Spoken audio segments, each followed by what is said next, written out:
What's up, everybody? Welcome to Wait, What Are We Talking About podcast, episode 31. My name is Brett, aka Enigma9011.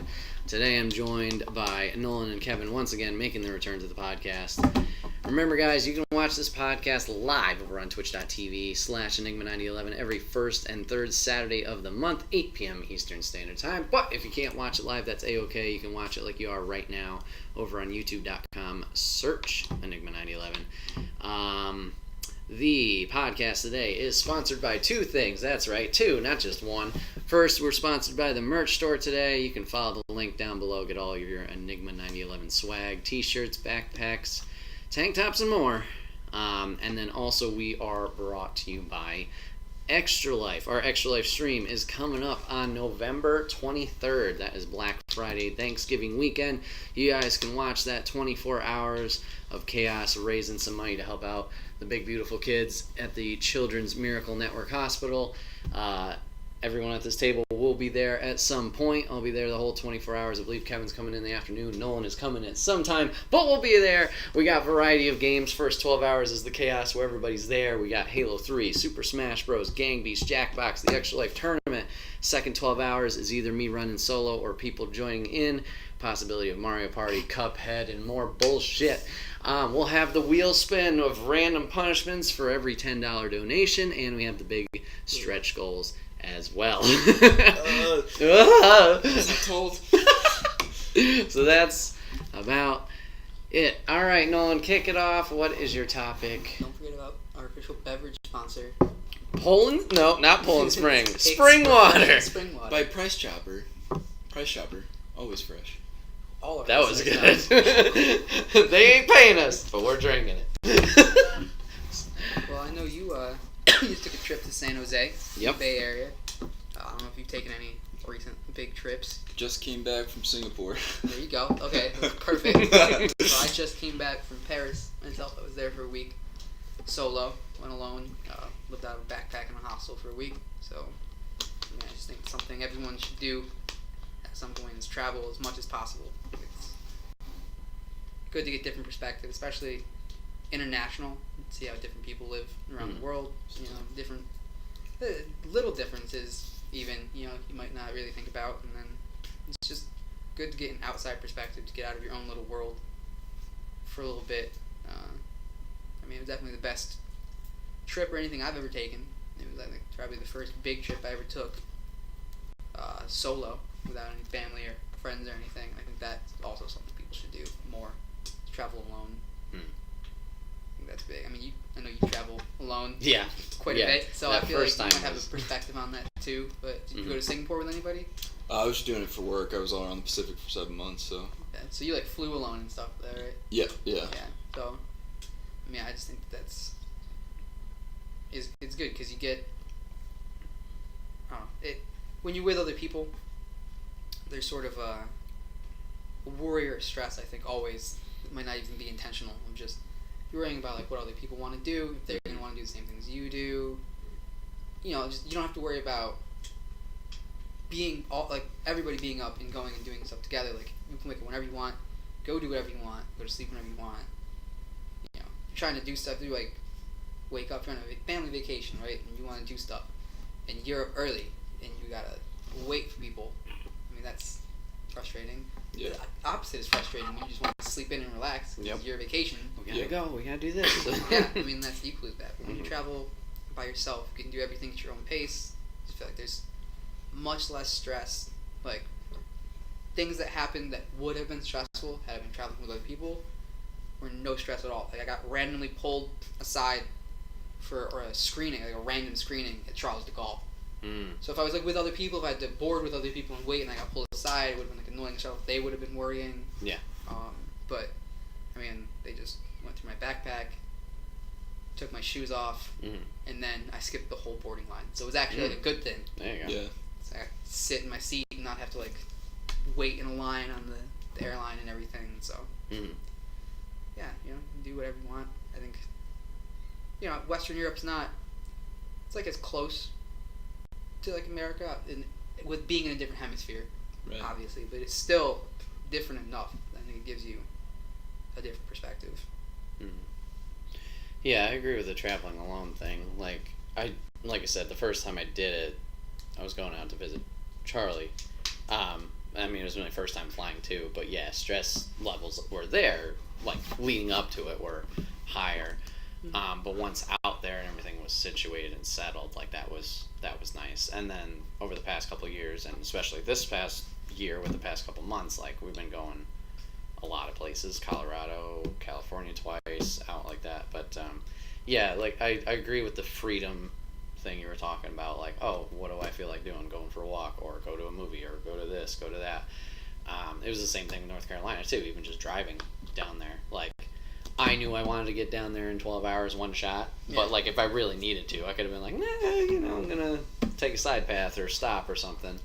And then also having the freedom of the car to go out and do things, like, because I knew obviously people like cousins were all getting older that got work to do and jobs and things like that, so I can't be like, oh well, you should stop what you're doing because I'm coming up. So it was nice having the freedom of being like, okay, I could go drive around, and I found a lot of comic book shops that I was interested in, and video game stores and things like that. But yeah, traveling alone is definitely an experience. But I think once over that initial hump, that first one, like I think it's definitely good.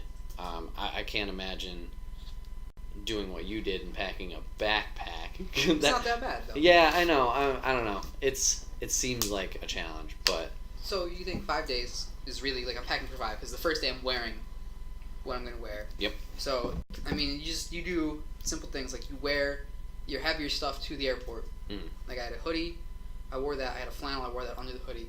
Other than that, I had the t-shirt I wore there, and I think 5 t-shirts for the days after that. And then I brought this pair of pants and like another pair. So I had 2 pairs of jeans, an extra pair of shoes in case, and other than that, just like underwear and socks, and that was it. Mm. I mean, and you just learn how to pack efficiently. You do the army roll. You roll Yep. stuff up rather Yeah. than like, folding it, and it's pretty easy. You just start looking like what you don't need when you travel, and it's simple, like bringing plain t-shirts. I brought the hoodie and the flannel were like, if it's cold, wear one or both, and if I want to bring stuff back, if I need room, you just leave t-shirts, throw them out and make t-shirts. You know what I mean? Get another t-shirt for $6-7. Who cares? It's not that big a deal. Travel toothbrush, toothpaste, like those things, little things are like whatever, you can find space. Yeah. But yeah, it's really not. I mean, the most cumbersome thing I had was my camera. I had like a small separate thing, but that fit in the backpack too if I had to. So, like clothes took like half the backpack, and the top half was like empty. So I think just learning to pack efficiently and like figuring out like what you don't need when you travel is the main thing. It's not, but it's not as intimidating as it sounds. No, Fair enough. I'm the same way every time I travel for work, because I'm gonna be gone for at least 4 months. Yeah, I think like what am I gonna need long term, right? And like the more and more you do it, the more and more you start putting things on the chopping block, and it's like I've kind of just figured out I'm gonna pack for 4 days, and then if I need to wash, I can wash my clothes on the ship, whatever. But like I don't know how it was in France. I was in Spain briefly last year. A lot of people there, at least where I was, they would do something like they'd wear like say this t-shirt and then the next day just turn it inside out and wear the same shirt. So it's like they're not huge on like washing clothes. It seems to be like a hugely American thing, and we always need to be washing clothes. So it's like if I have to rewear something, nobody's gonna look at me like, oh, what the heck, I think like fashion is big in Paris. It's like its main thing, but I think slow fashion is bigger too. Like it's more about like having a personal style than it is about having a lot of stuff. Right. I think people here have like a lot of clothes they don't really need. You know what I mean? Like I try to keep my wardrobe like 40 things, and that's it. Nothing I don't really need. So I think they're bigger on stuff like buying clothes, willing to spend more money on clothes that they'll have a longer time, that are a higher quality, than going to like Walmart and buying a bunch of like cheaply made stuff because it's cheap, but then not really wearing it that often. Buying something like wearing it once. I don't think people do that as much. Other places in the world in general. Yeah. I think that maybe like Western Europe, probably there's some of that because, I mean, like America's kind of, our culture kind of seeps other places, but I think fast fashion is not the norm around the world. No. But I mean, fashion was definitely something noticed there. That was like a big thing. Everyone kind of was dressed everyone had a style. Yeah. There, you know what I mean? There was nobody wearing khakis and like a button-up checker, like a red and white checker shirt. You know what I mean? Something that you would see like 10 guys walk downtown Saratoga. You'd see 10 dudes wearing. Yeah. Or walking in a group wearing like all the same thing, especially during the summer. There was like none of that. So. So Kev, I know it's for work. It's not necessarily personal choice, but how did you handle going all these places by yourself? Well, because I'm traveling on military orders most of the time, it makes it fairly easy. Like when I land in Japan, like I did in March, you show them your orders because I was talking with Brett a little bit about this last time. Like a lot of people in Japan speak English, but they're not comfortable speaking because they don't want to screw it up. It's like which is too bad because it's like I'm not going to judge, But it's one of those things. It's nice because they see that letterhead, like Department of the Navy or whatever, and they just kind of like they push you on through. You get your own line and everything. But every time I come back, I work in like around engines and stuff, so my clothes get like a really strong like diesel smell. And I almost always get flagged by security because they're detecting for like explosives and stuff, and they pick up diesel and they're like, "Sir, have you been working around explosives?" Well, yes, but not the way you think. All right, like I'm not a bad guy, but no, I think I think a lot of what Nolan's saying is right. Like once you kind of do this stuff, you kind of learn to streamline your processes and whatnot. And it's traveling overseas. Once you do it once or twice, it's like. That becomes like traveling anywhere else. You just have to know how to anticipate. Like, if you go to France once and you have some sort of issue with De Gaulle Airport or whatever, you learn that next time you go there, hey, I may need to prepare for this situation again. So once you kind of, work through it once or twice, it's like anything. You figure it out. It's normal. Yeah. I've kind of come to be used to living out of a suitcase the last 2 years, so Yeah, I mean it's a different mechanic, but I agree with that too for like airports. Because once again, the first time I was managing an airport, oh crap. Okay, well this is here, and I gotta get over there, and I only have... But now I'm like not even thinking about it. Yeah. Like layovers, I don't know, these last couple times, like, I feel like I give myself a time to sit down, but I do pretty well of like, okay, get off the plane, go here. Oh, we're already loaded. All right, let's go. There's no stopping. I'm fine with that. But like, I know a lot of people are like, oh, Chicago O'Hare sucks, and I'm like, I've never had a problem. Go down the escalator, walk this thing, go up the escalator. Here you are. Philadelphia is the worst airport. I'm telling you, I've flown out of there probably 8 to 10 times, and I've never once had a flight that was on time. There was even one time they said, "Oh, ladies and gentlemen, a flight, blah blah blah. We're currently looking for a flight crew." They didn't even have a pilot or a co-pilot. It's like, this is a scheduled flight that I booked like 2 months ago. If it wasn't a surprise to me, why was it a surprise to you, But imagine trying to go through that, when you said it's like not stressful, if you had to carry like a significant other and like 2 kids or like grandparents. That's when it becomes like, that's when people start to like complain because you have to, it's not necessarily that, it's like a compounding issue of airports, and then having to, the more people you have, it just slows it down, especially young people. For sure. Older people, but what would you say was the strangest cultural difference when you went to Singapore? Well, so, you wouldn't think it, because, like, Singapore, like, most of the people, I think, and I could be wrong here, most of the people in Singapore are, I believe, ethnically Chinese, or at least they are now. Whether they were originally or not, I don't know. But I think, economic climates being what they are, I think like a lot of Asia is being dominated by Chinese descended people. But they're overwhelmingly Islamic. Mm-hmm. So there are certain things you have to understand that you can't do.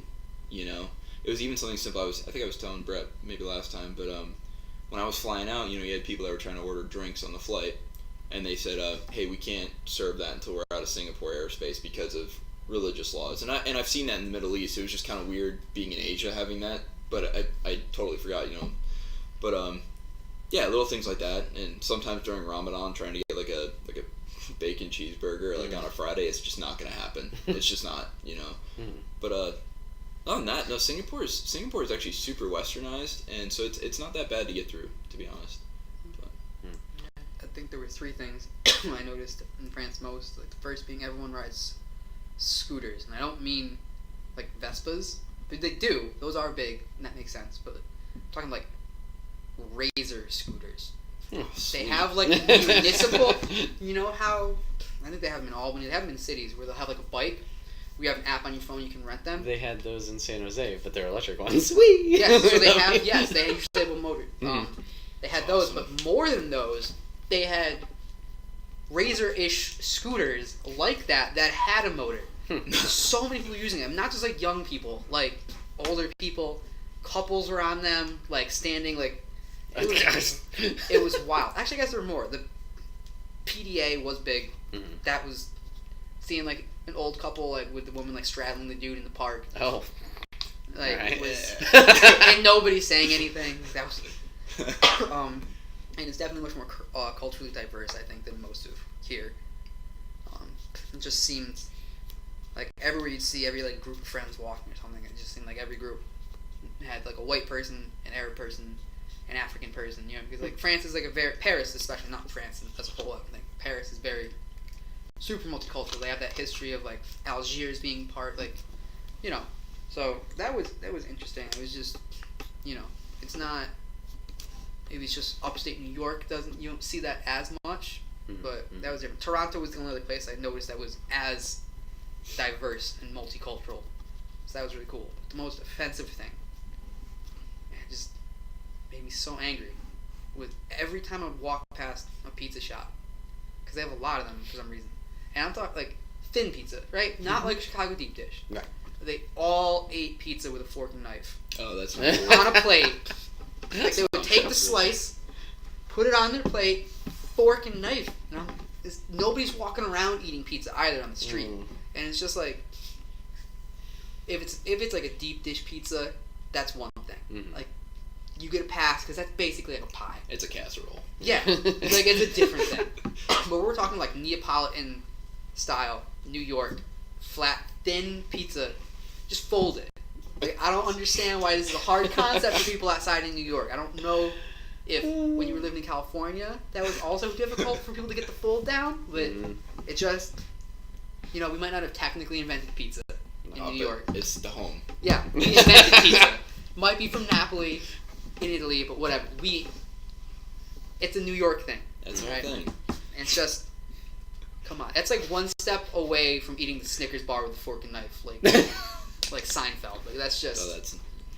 Lady just says you're personally offended by the use of silverware. Yeah. I mean, would you eat pizza with chopsticks?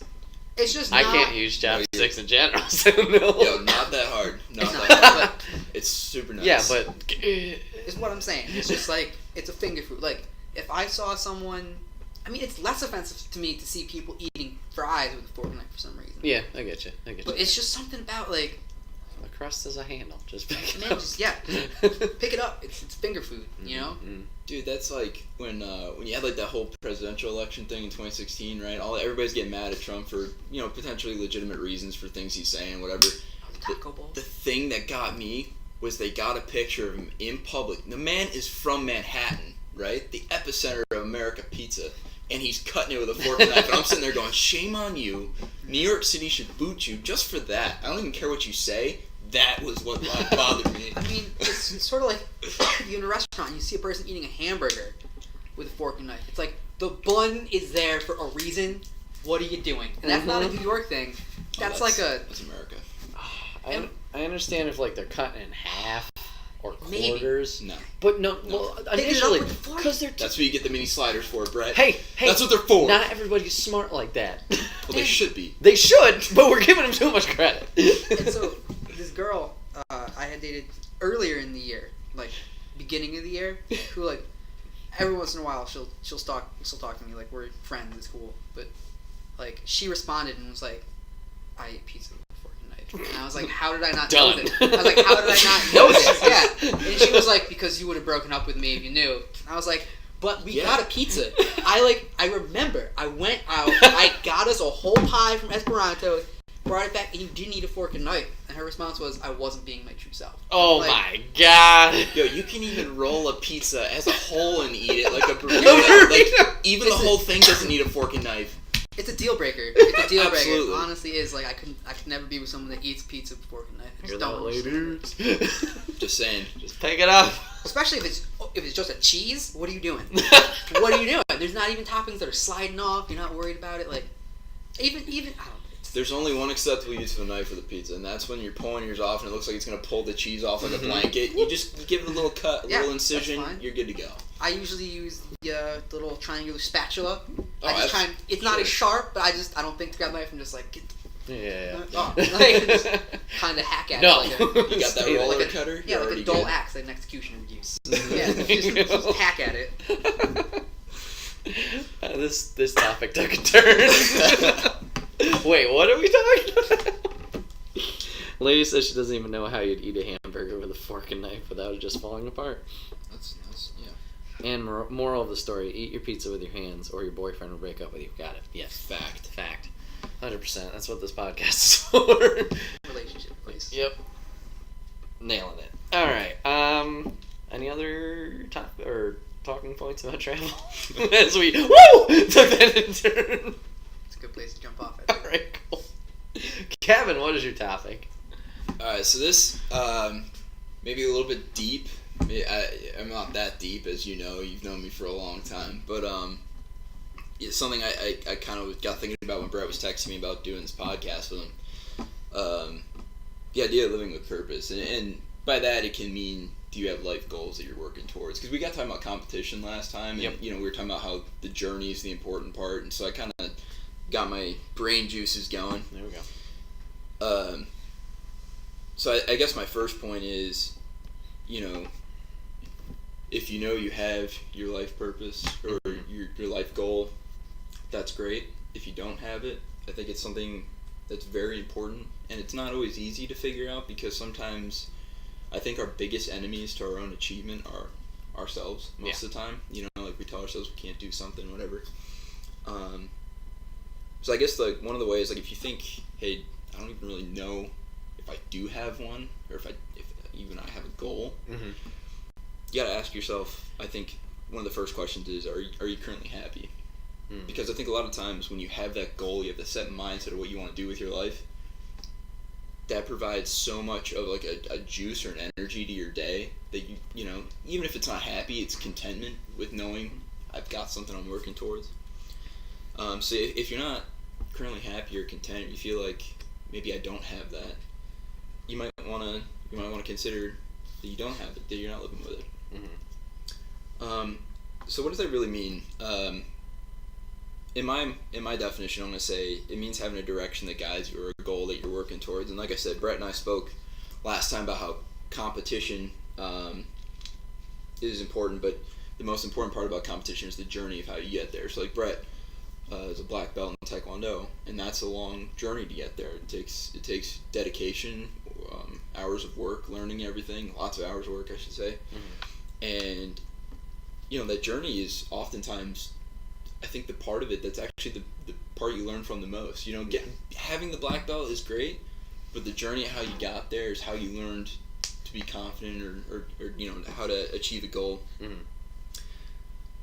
So having your purpose is having your journey ahead of you, and you use that journey to enhance yourself, to become maybe a better person, maybe a happier person, maybe whatever you think about when you were a kid that you wanted to be. Like, I think when we were in high school, I don't know how it was for you, Nolan, but when we got to high school, I feel like people a lot of times would ask, like, hey, what do you think about doing for college, or what do you think about doing after school? And I'd say maybe 80% of us really had no idea. We had like maybe a general idea of something we might be interested in, but how we could translate that into what we wanted to do with our life, that was a big problem. And I think I've read a lot of stuff like about how our generation is almost kind of like directionless. And it's not that we're bad, it's just like the times that we're being raised in, and the way that the culture is changing and everything, a lot of kids really don't have the direction maybe that our parents' generation had, or our parents before them had, and things like that. So I think it's super important for us, and it's just something I wanted to talk about. I guess my big thing is your purpose doesn't need to be a huge goal. It just needs to be enough to motivate you to strive more. And it's, just anything that'll get you going during the day and get you on board with, I don't know, how you want to go about that day. And you gotta live life day by day. Because at this point, I mean, look how things change at a moment's notice. You might think you're gonna be doing something the next week, and life just takes a turn at you. Mm-hmm. And if you do have your purpose, right, and like Brett and I were kind of talking about, like with his Twitch, you sometimes judge yourself and how you're doing based on how other people are doing. Yeah. You can't do that with your purpose or your goal, because the reason you have that is because it's unique and special to you, just like every person is, right? So I have some advice towards it, achieving your goal or deciding what it is, but it's all based on where my life has been, and I can't expect that it's going to be perfect for everybody that's watching this or is going to hear it, but it's just kind of what I've been noticing. So a thought that kind of came to my mind yesterday, and I don't know, at the time I thought it was a good point, but you guys might just be looking at me in a minute going, what is this guy talking about? I hate it. Is consider how your day begins and ends. Mm-hmm. Are you more eager to start your day or to end your day? Right? So like in the morning when you wake up, are you like ready to jump out of bed and like hit the beach running? You know what I mean? Like you've got everything you want to do for the day in your mind already. You're super excited and pumped, or are you saying, God, I cannot wait for this day to be over. I can't wait to get to bed. Okay. And this is huge because you'll know when you have your purpose when you wake up each day, and each day is a challenge, or it's a new opportunity to prove yourself or to achieve what you want to achieve. And if you get to the end of the day and you're drained and you're just not looking forward to the next day, you may not have that purpose or goal. Mm-hmm. All right, so I think that's like the biggest thing you need to talk to yourself about. Talk with yourself about, and be honest with yourself about. Mm-hmm. And this isn't to say like if you have a purpose, there's not gonna be days where you don't finish the day drained and beat up a little bit. 'Cause it's like anything in life. You're gonna have a few stumbles, you're gonna have a few falls, but when you have the purpose, you're gonna be able to pick yourself up and get ready for the next day. Mm-hmm. And I think one of the biggest things you can use to evaluate what your goal should be or what your purpose should be is what your passions are. Alright, so like, for example, using Brett here for an example, just because you guys are familiar with Brett. Brett knew a long time ago, like when we were in high school and stuff, you enjoyed video gaming, you enjoyed artwork, mm-hmm. you enjoyed the more creative side, mm-hmm. right? And as far as I've known you, you've basically used that desire to work with the creative to guide your life. Mm. So I think doing things like Twitch and sharing your love of the creative with people, and maybe encouraging other people by you doing it, if that's what you consider to be your purpose, that's great because it's working with your passion, and I think that's fantastic. On like a personal note, like I draw my purpose from like my personal beliefs, my personal faith, but that's not gonna be it for everybody. Mm-hmm. Some people aren't gonna be driven the same way, and it's not to say like again, my way is not better than yours. It's each of us are different in how we're gonna go about how we achieve this.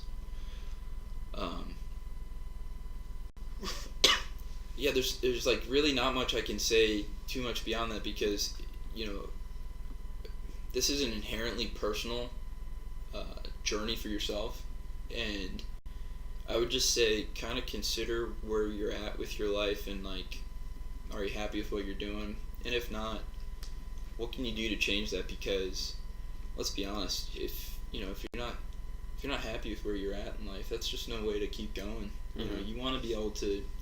Nothing in life's gonna be always up and up, right? Like, you might just have a job that you don't really like, but it's paying the bills, but it allows you to do things that you do like.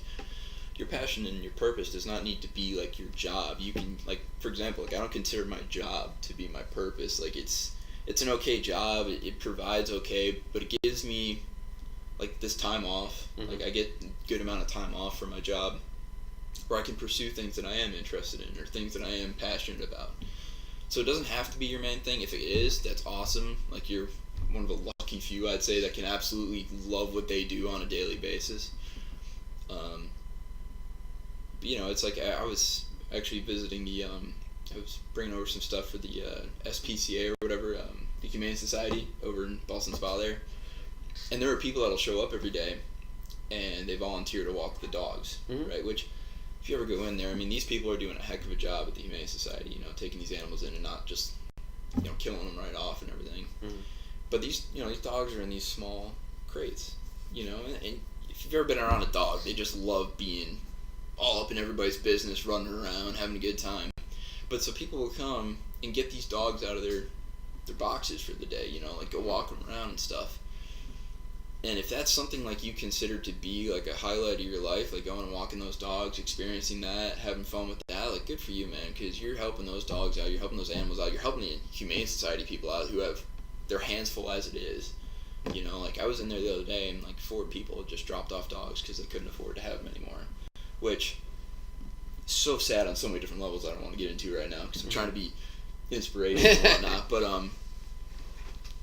you know, before I end this, I'll bring up my own personal experience about how having this purpose can be such a good thing for your life. Is Brett unfortunately was around me at a very dark night a few years ago, and you know, it's something that I definitely had struggles with that particular problem for a while before and after that incident. Mm-hmm. But once I got my mind right and I got my mind on what my purpose was going to be or what my goal was going to be, like I say, that's not actually a problem for me anymore. Totally off of that situation altogether, and it's been great. I mean, much more optimistic, much more positive about life. I like to think I'm not as negative as I used to be. So, you know, it's one of those things I'd say, just to wrap this up, having your purpose being defined for you and your goals defined for you, I think it's what's best for you as the individual. It gives you a sense of contentment, and I think it just makes you better to be around, and you can inspire people too with your drive to pursue things. Mm-hmm. But that's my little pep talk, I guess. I don't know. Yeah, that was good. I agree with what you said with like goal setting. I know for myself, I'm in a change time period, I guess, in my life. Liminal phase. Yeah, I was just about to say the thing we talked about. I wasn't happy where I was. I left, and now I'm kind of in that, I guess it's a growing stage, but also kind of that stasis where like nothing's going on. Mm-hmm. So like I've had a couple moments where it's the good side of the coin is the bad side of the coin. Like good side, you know, Twitch, I'm trying to grow this and do more and learn what I can and improve what I'm doing to make the content better. But then there's also the dark side where like there's been days where I literally don't feel motivated to do anything and I'm just down on myself, even though I have all these potential ideas and projects that I want to work on. There's just no drive to work on any of them specifically, and it's the doubt and self-doubt of like, well, I'm not doing anything right now, I can't get to this point, whatever it is. So yeah, purpose is definitely important and crucial, because like you said, even in those bad moments, it helps you rebound and bounce back and find a new energy for it. And I think personally I'm working on that right now.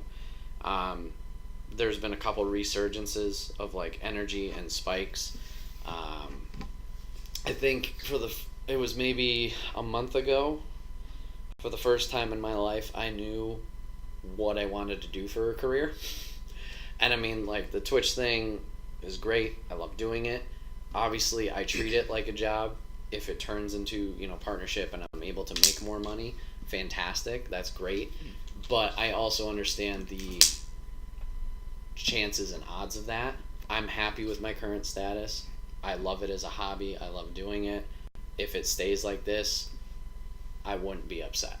So, like I said, I finally had that moment of clarity of what I want to do 100%. I either want to go and work for Kinda Funny in San Francisco, or I want to go to Austin, Texas and work for Rooster Teeth. I would like to work in content, whether it's in front of the camera, behind the camera, whatever it is. I want to go, I want to edit video, I want to make cool stuff, I want to make people happy, I want to do what they have done for me along with other creators, and just put my energy into that. So now it's a matter of, okay, there's the goal, there's the purpose, what do I do to get to that point? And like I said, there was kind of a refocus and a re-energizing moment with that when I found that out in, okay, I can make this series and I have to put a little bit more time into editing it, not just cut, paste. All right, maybe be a little bit more creative with it, get my comedic timing down, get this, go on these strips, go out to Kinda Funny and be on the podcast, let my voice be heard, let people know who I am. If I can't network myself, nobody's going to. Going out to TwitchCon, maybe not necessarily being the most boisterous and like, here's a card, what's my, this is my name and stuff like that, but being a big step for me there was, I don't know, it was a personal like thing that I noticed after it was all said and done is I know when talking with people in middle school and high school, obviously if I was comfortable with them, no problem. Yeah. But if it was a first time thing, you know, like stumbling over words, very not confident in myself. When I went to TwitchCon, it didn't matter who I was talking to. I was pretty confident in what I was doing, what I was selling. I didn't have to think about what I was talking about. Hey, how's your day? What are you doing? Oh, you play this? No. I'm this. Da-da-da. It didn't matter if it was somebody who I kind of put into this light of you're famous or you're Joe Schmo standing in line next to me. Hey, how's it going? I felt like I was able to hold my own in those. So purpose has allowed me to do that. And I mean, it's not like an overnight thing. Yeah. Like ultimately Twitch was a decision we randomly made, John and I, almost 4 years ago. Hey, let's check out this Twitch thing. This looked cool. And then it was that one, after that one stream, yeah, we think you could do this. Cool. And I haven't stopped since. So having those goals, having those purposes, yeah, I think they definitely help. But like you said, how people come on to them, it's going to be different for everybody. And it's not going to be the same goal throughout your life. Like, they're going to constantly change and maneuver. And it might not always be a big goal like, this is what I want to do for a job. It could be just like, hey, I want to live somewhere different. I'm not happy where I am. Or like you did with your trip to Paris, like just flipping the script. Hey, let's do something different. And you literally told me, and then like 2 weeks, gone. It was a quick turnaround. So, yeah, I definitely agree with all those things you said, and it's definitely important for everybody to kind of figure out what they want to do. But the thing I want to warn people is just, don't beat yourself up too much about it, because it's, like I said, it happens differently for everybody. And it's not like every day now is a constant up. Like, there's still days where I'm like, but you, like you said, you have to be confident in yourself and your goal that you will rebound, and don't be afraid to be flexible with it. Like, if it's your goal one day, but you don't feel super confident about the next, like, modify it or change it. You're not stuck in that path or in that rut.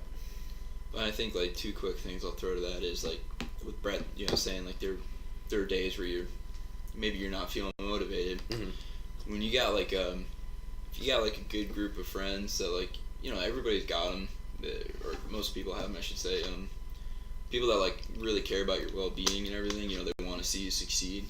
I think a lot of times it's very helpful. Like, I have a couple of buddies I met, through school or through work, people that have your back at all times. I think sometimes it's really good to kind of, if you feel comfortable with it, let them in on what your goal or your purpose is, because I've definitely had times where, like, it was actually kind of creepy. I got really close with Mike Mahoney like a couple years ago, telling him about where I wanted to go, where I wanted my journey to go, and everything. And there was a day where things just like like those perfect crap storm days where everything hits you from all sides. And I was leaving my school, and I was heading to the bar, right? And that was going to be my solution, which not a great solution. And out of the blue, without prompting, Mike Mahoney texts me and he goes, "Hey man, I was thinking of you. Like, how are you doing with your goal?" And it was just enough of like a douse of cold water to the face where I said, "Man, what are you doing?" And I went back to what I was doing before, and picking myself up from that day, and I ended up hanging out with some buddies later that night watching some football, and it ended up turning into a nothing day. Yeah. So I think it's good, like when you share with people what your goal is, people that you trust, whether it's family or friends, they can kind of help keep you on track. Because let's be honest, we're only human. We're gonna stray from what our goals are every now and then. But if you have people that are like there to kind of bump you back into play, that's always good. So and many hands lighten the load, or some old people saying like that. Yeah. And then speaking of old people sayings, you made me think of something else. It's probably something in our guidance counselor's office. Oh too, boy! Right. It's those stupid motivational pictures they used to have with like a person on top of a mountain like going like that, and it's like inspiration, something that'll make you climb a mountain. You know what I mean? Like one of those ones. Like, it's not in life. It's not how many times you fall. It's how many times you pick yourself up. And I'm sure I scoffed at it, laughed at it, whatever. But it is true.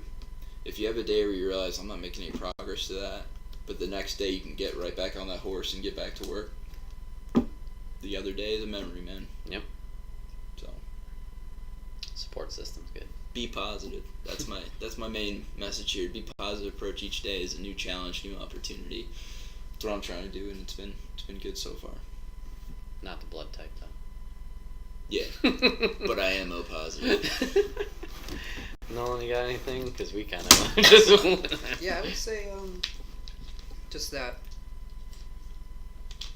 I think it's a problem for pretty much the vast majority of people in the world, though. Like, it's good to have a goal and a purpose, but you need to know how to handle failure, because you're going to fail, and like, not just along the way. Like, the vast majority of people are going to like fail to achieve like their ultimate goal, and that's not like a failure. Like if you think of just like take the Olympics for example, everyone in each event has been training their whole life for like that moment. Yeah. One person wins, 3 people medal, the rest of the field doesn't, and they've achieved nothing. And then outside of that, you think all of the people that worked their whole lives to try to get there and didn't make the cut for their nation in trials, but that doesn't that's not really what life is about. Like, it's great to accomplish things that you want to accomplish and to win competitions and whatever, but like those people who don't win, right? Like, yeah, I'm not saying you have to be happy in losing. Like, right. Obviously that sucks, but and there's like a time to be like sad about it, but those people, they're gonna go home to like their lives, right, outside of that, and it's gonna be fine. Like the vast majority of people, they're gonna go train other athletes. They're gonna find other things, and it's just, I think, especially in our society, when we're kids, we're taught really strange lessons. Like, everyone gets a participation trophy, and it makes those kids feel bad because they know they didn't earn it. It waters down the people who actually did win or place or whatever. It waters down that accomplishment for them. But if you don't have that, I feel like you realize like how many other people didn't win too. Like, you're not alone in that.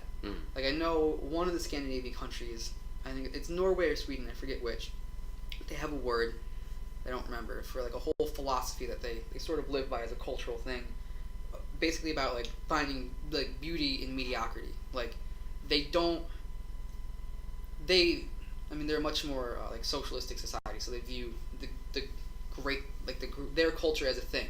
So when their culture does things, it's like a big deal as opposed to like individual accomplishments. So it's a cultural difference, but it's whichever one it was, it like ranks as the happiest country in the world because they're happy with a normal house, like a small normal house, like a normal job. Like, they don't feel like if they don't have the highest paying job or they don't get a promotion, they don't feel like a failure, right? Or if they don't have like a really rich house or live in a really rich neighborhood, they don't feel like a failure.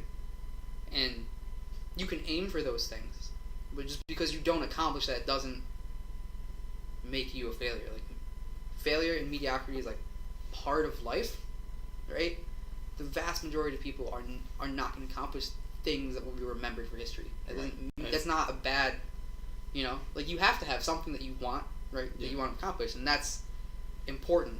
But you can't tie your entire self-worth, I think, in life to like one thing, to one thing, and then you have to like appreciate everything you did in your power to try to accomplish that, right? And then not compare to like other people as much as possible. It's like human nature, but to not compare your success against other people's.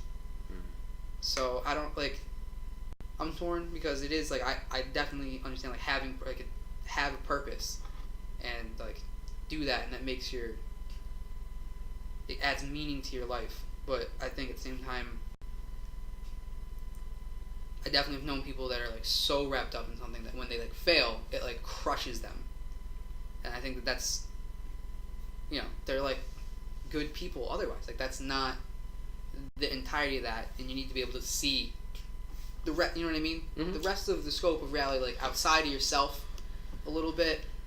In that, because not everyone can win. Not everyone can accomplish the greatest things in life. But that doesn't. That mean that like the vast majority of the world is like that. So that you're just like everyone else, which isn't a bad thing. It's kind of like the eggs in the basket. Like, don't put all your eggs in one basket, kind of thing. Yeah. Like, obviously, if that's important to you, invest in it. Yeah. But like, just like hobbies. Like, it's not your career, but like, you got to find things that that make you happy. I would say if you're passionate, give it your all. Mm-hmm. You know what I mean? Give it your best effort. Like, always, like, be doing the most you can that you take to achieve that. Mm-hmm. But if you don't, you can't let that destroy you. Right. You know what I mean? You can't compare, like, if your goal is to like lose weight, example, right?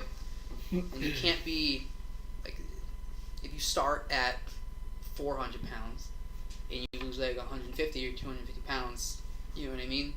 Like, that's a major accomplishment. Yeah. You can't be looking on like Instagram and other things like that and comparing yourself to other people and thinking that you're somehow like a failure because you're not like winning. Mm-hmm. That you're not like reaching the ultimate goal of whatever it is, like.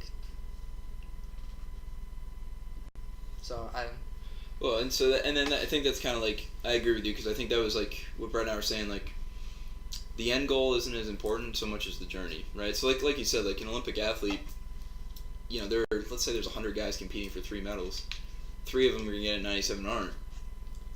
But I had a coach in college who was training for the Olympics and everything, and I have to reach out to him, see if he actually qualified or not, because I haven't talked to him like a year or two now. But the actual process of training was like a guiding thing for him, and he knew there was a realistic chance. I'm not gonna qualify for the U.S., but I think when you have that goal in mind, it doesn't even have to be a winning thing. Like, it's just whatever mind frame you have, like losing weight, right? Let's say you're 400 pounds, like 150 pounds, that is a fantastic weight loss, right? That is a huge victory if you can pull that off. And that journey to that point, that should be your victory, that you even attempted the journey. Mm-hmm. Because there's gonna be some people that have that idea and then never follow through, and I'm not saying they're a failure, because you don't know that person in their life. Mm-hmm. And failure in and of itself, as weird as it sounds, those can be victories too. It doesn't seem like it in the moment, but I had a huge setback in college, where I had to stay back a year because of some stuff. But it turned out that kick in the shin was actually what I needed, And so sometimes you don't sense it in the moment, but failure can be super instructive, and it's a good thing. And like we were saying earlier, never compare yourself to other people. Each person's unique. Individuals have different needs or different standards, whatever. So be happy with what you achieve, and even if it's not much, just know that you did something or tried to do something. I think that's my point, but I agree with Nolan. I agree with the failure thing too. Like, building off examples, when I moved to California, technically, the reason I moved out there was to get a job. Technically, that's a failure because I didn't do shit for 10 months. I, applied one place, was very determined on that one place, and then just didn't apply anywhere else. So, like, in that facet of why I went out there, yeah, I was a failure. But in another one, that was a great accomplishment as well because it was the first time I was living on my own, to be honest. And then, I spent a lot of time making content. I think I put out a YouTube video every weekday, Monday through Friday, for like 2 months, 3 months, I don't know, however long straight. A lot of editing I learned.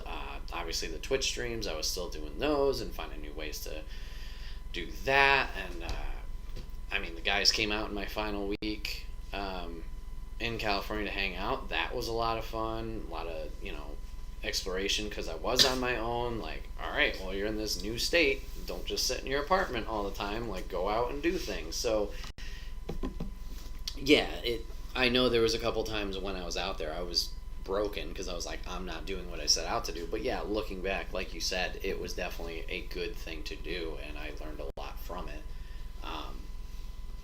So yeah, it's important to learn from those failures and see them for the positives and not the negatives. Because even if it is a failure, it doesn't mean it's all negative. It's all mindset, I think, your whole life. Like you said, if you don't medal in the Olympics, the reason I'm saying this is because I think everybody's familiar with the Olympics, and how that works. So it's really an easy metaphor to think about. Yeah, you may not have medaled, but you can look at it with so many different mindsets. It depends on the mindset you choose for yourself. And like I said, I really do think the biggest obstacle in our way sometimes is ourselves. Because because especially if you're like, I see these, I think China had a gymnast competing who was 16, which is just, wow.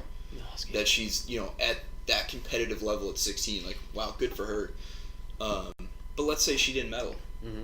There's going to be another Olympics when she's 20, another when she's 24, another one because she started so young. It's like, you can either come away from not medaling and saying, like, man, I sucked, or you can say, I'm going to be back next time because I know how it went this time.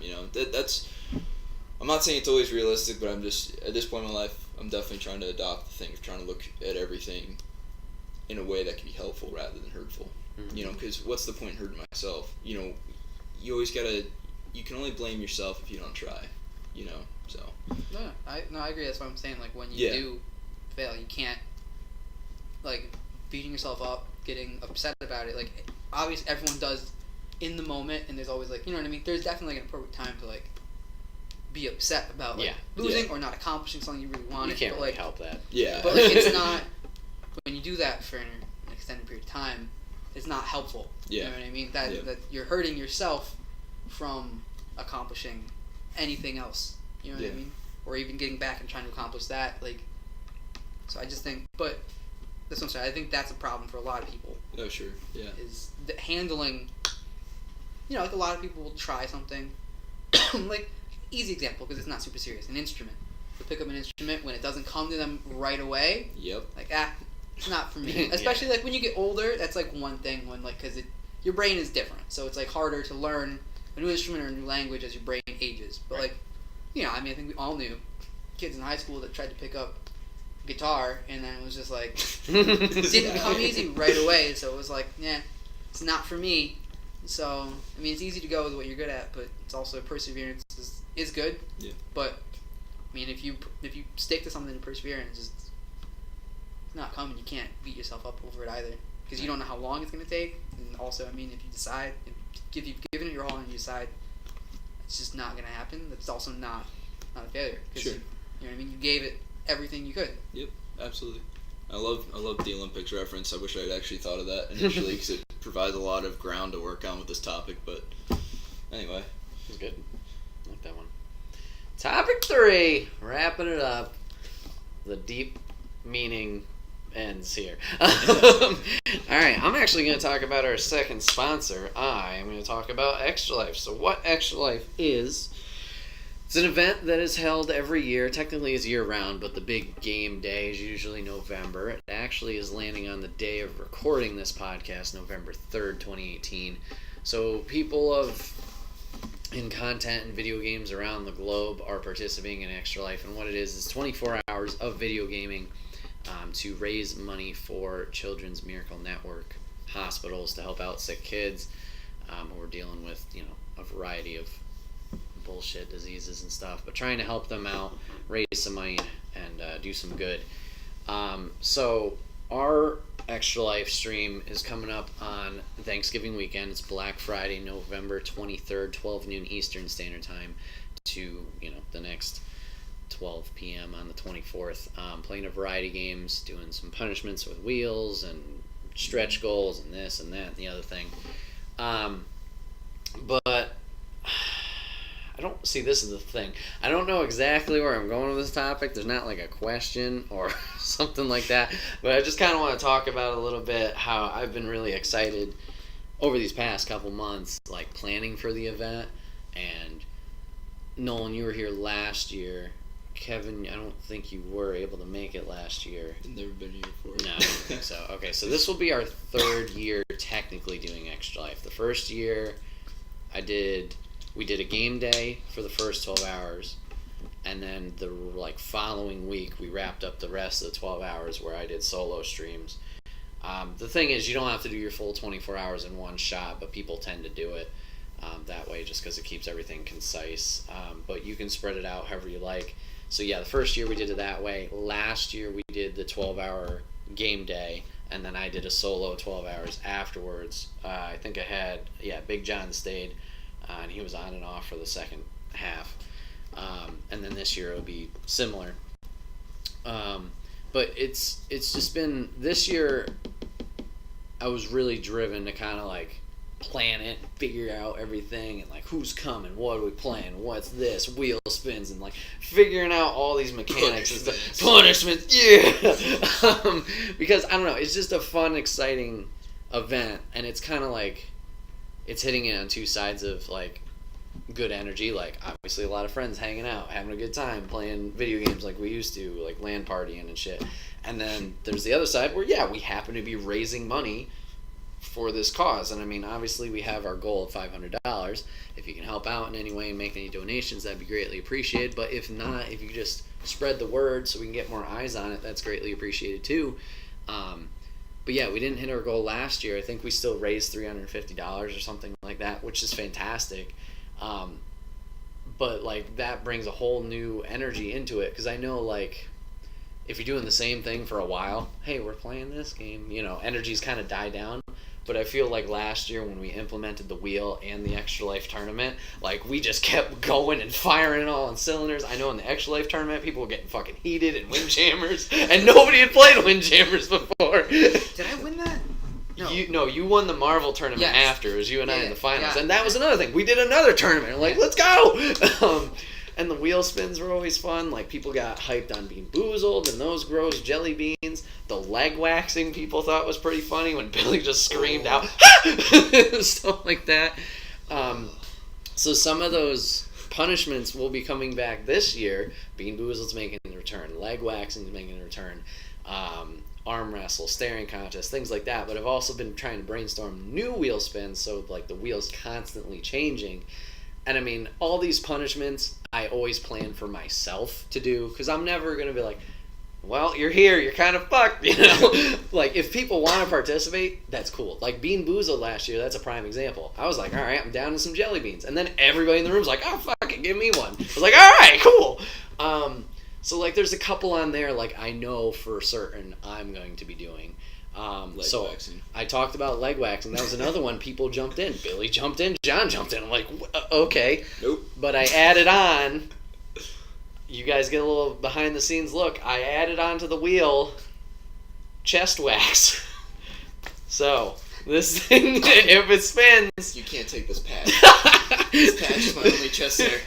That will be going. I don't know if we're doing the full thing or just a center shot, but we'll figure that out. Yeah. But that'll be going. Some of the bigger goals I'm really excited for too. I can't think of them off the top of my head. Yeah, haircut is still 500. So first a live haircut. There we go. So yeah, if we reach $500, then long hair will be gone and it'll be short for the first time blow since dryer and everything. 8th grade. Product. Have a landing strip? Yeah, exactly, lady. A landing strip. But yeah, I just I kind of want to hear, I guess, what your guys' opinions are on the event. So, like, Nolan, obviously you were here last year. What were your thoughts on the event? And then Kevin, without having experience of attending one, what are your thoughts going into it, I guess? So, Nolan, let's start with you from last year and your experiences off of it. I definitely think having more stuff on the wheel would be good. Like, not necessarily, like, more slices of the wheel. Yep. Maybe just when you do something, you take it out, or, like, every time you randomly take one out and put a new one in throughout the night, you could do that. I think that's honestly random, but every time I hear Extra Life, I think of the Dark Souls and Demon Souls wiki, because it's called Fextra Life for some reason. Okay. And I don't know which came out first, but my brain always goes to that because I spent a lot of time on that wiki reading the lore stuff because this game's a joke. But no, I mean the tournaments and stuff, it's all. Yeah, I mean, I think that's the hypest part of it. Yeah. Yeah, no. Don't worry, I'm still listening. What other tournaments you got planned? I'm sure you got some stuff. Well, I know we did the Marvel one last year, so we're doing an Extra Life tournament again, which I will run through that tournament as well. But after that, I know we did the Marvel tournament, so we're either going to do a Marvel tournament again, Smash, or we're going to do Dragon Ball FighterZ. Ooh, have not played that yet. That'd be fun. Yeah, so that's similar to Marvel vs. Capcom, except it's a... What about a Fire Pro Wrestling? Oh, God. I know we picked up on Windjammers pretty quick. I don't think we're going to pick up on Fire Pro Wrestling. That would be... it might be entertaining for like 10 minutes watching how painful it would be trying to learn that. Yeah. But I think after that it might not be. There it is, the Extra Life Championship belt. So that will be given to the winner of the Extra Life tournament. Big John, is currently the 27. He is the reigning champ, the 2017 champ. I know I won it back in June. I'm gonna nix that. Sorry, number one contender. But I'm just gonna keep this as a yearly thing, something you can brag about. So Big John, I don't know if he'll be here to technically defend the belt. I know he has to work. So if not, at least he's got it on his record that he won the first one ever. But, we'll be holding that, and last year was determined by a wheel spin, what we were playing. It's going to be determined by wheel spin again. Windjammers is on the wheel as a return. There's also... Oh, shit. I'm trying to remember what's on the dock. Is Windjammers 2 going to be out by then? I don't know. I keep forgetting about Windjammers 2, to be honest. Sequel! See what we got. But I got to figure that out. You know what? Fuck it. I'm going to pull up this list. And I'm going to read some of the highlights of... we gonna try and get Dio on like a video call at some point? I've invited Dio. I think his wife is actually going away on a trip during that time, so he might be stuck watching Little Ninja, his child, but I got to talk to him and see if he's able to swing it over. They're saying 2019 on Windjammers too, so we're going to miss it. Next year. That's a shame. So yeah, so you thought the wheel, more randomness on that is good. Yeah, and the tournaments are good. Okay. The more variety, the better. So Kev, going into it, what are your thoughts? What are your feelings on it? Well, I think with anything like this, you need to be going for maximum crowd appeal. So I think what we do is we tie you up in the middle of the room, and on the wheel have punishments that we get to do to you. And people donate money get to pick which one of the wheels. Okay. No, it sounds pretty cool. Like I feel like with anything like this, though, like the more randomness you add in, the more fun it gets. Because you just have no idea. Like it'd be cool if going off this wheel idea, you have a random group of I don't know, stuff that you've got on there. But have them be put on so that nobody knows what's on the wheel at any given time until it gets, you know what I mean? And then, as you're replacing them, you're drawing blindly, kind of like drawing names from a hat type thing. Yeah. Well, you could try to face the wheel away, but have a camera so, the viewers could see it. Yeah, like game show, Man, but we can't just say it. That's a good idea. I kind of like that.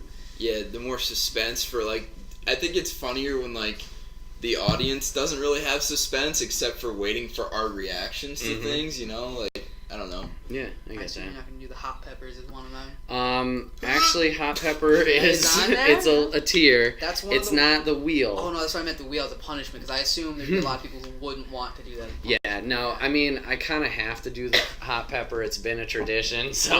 What's the level for that? What's the Okay, amount? so let's first things first. Here's the schedule for the first 12 hours, which is when people are here and it's game day. All right, so first 12 hours, from 12 to 3, we have Halo 3 LAN party. Yeah. From 3 to 5, we have Smash Bros for the Wii U. Ooh. From 5 to 6, we have the Extra Life tournament to be decided what games will be played. That's for the belt. After that is going to be Marvel Infinite or Dragon Ball Fighters. That's probably going to be a tournament base as well. Gang Beast is going to be following that. Werewolf will be following that. And then Jackbox Party Packs to wrap up the first 12 hours. Werewolf, like the like Mafia, like yeah, the card party game. mhm. Okay, Yeah. We played that last year as well. Yeah, that's fun. That's Yeah, lady likes the idea of the hidden wheel. I think that's something cool. I don't know. Yeah. Mafia is a super fun game. I always love when I get to play that, but nobody knows it. I mean, I know it is Mafia, but there's a ton of different variations with different Yeah. themes. So Yeah. that's, I mean, Alright, so I mentioned we're doing a wheel spin for the Extra Life tournament. Games that I have on the wheel: Marvel vs. Capcom Infinite, Windjammers, Star Wall, Stickbold, Tetris, and Guilt Battle Arena. So the tournament might be a little bit different because I know last year with Windjammers, obviously we were forced 1v1s. The first 2 games are 1v1s, the rest are 4 players at a time. So it might get a little bit more intense with that going at each other. The second 12 hours are planned, but I'm going to kind of keep those secret for now just because I'm not 100% sure who's planning on staying and who's not. I have a schedule for if people stay, and I have a schedule for if it's just me solo. So I'm going to kind of keep that under wraps. Oh, Star Wall. Yeah, Star Wall will get intense if that's landed. Star Wars. So Star Wall is your narwhals, Okay. and The you're animal. swimming. Yeah, the animal. Cool. We're swimming around like a map, and you each have a heart on your chest, and your job is to take your horn and stab each other in the heart, and you get so many lives. Is it difficult to do that? No, it's literally swim and turn your head. Okay. When you get really close to a player, time will slow down for them to either move or you to go more precision. So there's a lot of strategery. There can be, or there's a lot of fuckery. I mean, now that I know the controls for Gang Beasts, I think Yeah. I'd have an easier time with that. Now that I know how to grab. We'll usually do like practice, or we'll probably do practice rounds like we did with Windjammers before, but we'll do that wheel spin to determine the actual game for the tournament itself. Well, I think with Gang Beasts, I remember being like, oh, who needs practice? Nobody needs practice. We need practice. Let's do this. And then that. Yeah. I remember being that'd be my fault. So. Sink or swim, bitch. Alright, so a couple of the wheel spin examples. These are not all of the ideas. These are just a couple. So I have on here 27 different wheel spins. So some of these are game related, some of these are not. So like for example, we'll just play a certain game if the wheel is spun. So one's making returns like last year: push-ups, sit-ups, squats, arm wrestle, staring contest, leg wax. I talked about chest wax already. Bean Boozled, spin again. There are giveaways for merch. Okay, new ones include the Whisper Challenge. I have a friend that's going to be bringing some sound noise canceling headphones, and I'm going to write out some. I'm thinking of doing it different rounds, like maybe round 1 is Pokemon names, round 2 is like different sentences or stuff like that. Classic Pokemon names or this new We'll trash dumpster go Pokemon stuff? we'll go Gen 1, Gen 2, maybe Okay. maybe Gen 2. But yeah, we'll keep it simple. Okay. Trashmon. Wait, that's a Digimon. That's Digimon. Chandelier. Or, Chandelure. Yeah, whatever. Yeah. Screw you, Pokemon. So there's that. We have a bunch of loot crate stuff that people don't want, so we'll be giving that away. I'm going to be getting some whiteboards, and we're going to do 30-second drawings of stuff. Just see how terrible it is. And then there's some other stuff like Brett tries a Red Bull for the first time. You've never had Red Bull? I've never had Red Bull. Have you had Monster? No. You've never had energy drinks? I've had Mountain Dew Kickstart, if you count that. I do not. Then no. 5-hour energy? I've had 5-hour energy. I mean, that's more intense. Though, Tastes so, like fucking cough syrup. That did not work for me, though. It worked the first time I did it, and then I had a second one, like, no effect. I chugged 3 of those once. And 15 it did nothing. hours. It did nothing. Jeez. I fell asleep 20 minutes later. Oh, boy. So that's some of the wheel spins, but like I said, there's 27 ideas on here. Maybe more to come soon. Big milestones. So, at $100, at some point in the future, I'll do a cosplay stream. I'll dress up as either Ted again. Probably not, because I did that for Halloween, so I'll probably dress up as something different. 150 is hot pepper something, so I'll down a habanero, and we'll go from there. Last year's Mario Kart seemed to go pretty well, so maybe, but I need other people to do that. 200, you get an Extra Life podcast, just like this, exclusive. Onesie party at 250. I got to get some onesies, and I'll be wearing those. Rock band at 300. Merch store sale at 350. 400. Brett plays Catherine again. Because fuck that game. What is That was a good game. It's I like a know, puzzle but game. it made me rage so hard. 450, I debut a new show for YouTube. 500, I cut hair. And there are a couple of extended goals if we do happen to go past 500. Best way to describe Catherine is it's a puzzle dating sim. Pretty much. It's a weird concept, but it's a good game. So like it's difficult Okay. to explain. Yeah, no wonder why you suck at it. Yeah, story of my life. But yeah, every $10 will be a wheel spin, so hopefully we can keep that moving. But yeah, like I said, people are doing their Extra Life streams this weekend. I know a couple people are doing them next weekend, so maybe I can pick up some more ideas of punishments or whatever it may be. But I don't know, I'm really excited for Extra Life. Like, I've been looking forward to this for a while. When I was making the hype trailer, the video for it, I was really excited seeing all the footage from last year and putting that together. And then obviously figuring out schedules and punishments and stuff like that. So I'm just really excited for the event. Should be a lot of fun. Obviously everybody getting together and playing games, but just the insanity that will ensue. No. Yeah. No, it's insanity. No insanity. Alright, well, we tried. Well, guys, this has been another episode of the Wait, What Are We Talking About podcast, episode 31. Thank you, Kevin. Thank you, Nolan, for hanging out today. Remember, guys, if you want to watch the podcast live, you can do that over on twitch.tv/Enigma9011 every first and third Saturday of the month, 8 p.m. Eastern Time. You can come and hang out with us, join us in the chat, give us some topics, or just talk with us about the topics itself. If you have a topic for the show and you couldn't watch it live, you can watch it over on youtube.com, search Enigma9011, and comment down in the comment section below some topics if you have them for us, and maybe we'll get to those. Remember, guys, this podcast is brought to you by the merch store. You can get all of your Enigma 9011 swag down there, t-shirts, backpacks, and more. And also it is brought to you by Price Chopper. Not the place your dad goes. Is that their official slogan? Not the I don't place know, your I dad figured I'd goes. give him a different one every time. There you go. It's also brought to you by Extra Life. It's coming up November 23rd. 24 hours of gaming for your amusement, trying to help out those big, beautiful kids. And you guys can see who is crowned the Extra Life champion for 2018. 1 year of bragging rights. And a little fancy belt they get to hold on to for the stream. But until next time, guys, thank you guys for hanging out, and we will see you on the next one. Go Sox.